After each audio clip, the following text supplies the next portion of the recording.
In this video, I'm going to show you how to reset your laptop so it's like new again. If you want to reset your laptop back to the way it was when you first bought it, then the first thing you need to do is open the Start menu, search for Settings, and open it. In the Settings window, click on System on the left-hand side. Scroll down and select Recovery. Then, next to Reset this PC, click on Reset PC. Now you'll see two different options. You can either select Keep My Files or Remove Everything.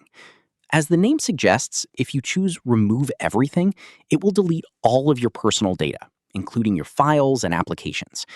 Alternatively, you can select Keep My Files, which will keep your personal files, such as photos and documents, but it will still remove your applications and other data. Since I want to keep my personal files, I'm going to click on Keep My Files.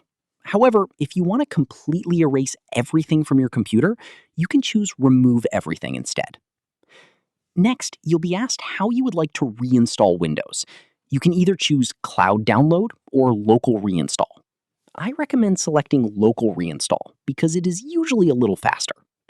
You can also click on Change Settings if you want to see some additional reset options.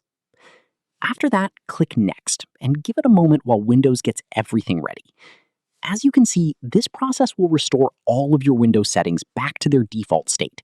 It will keep your personal files if you selected Keep My Files, reinstall the Windows operating system, and remove all installed applications and programs. And that's really all there is to it. If you found this video helpful, let me know in the comments, and I'll see you in the next one.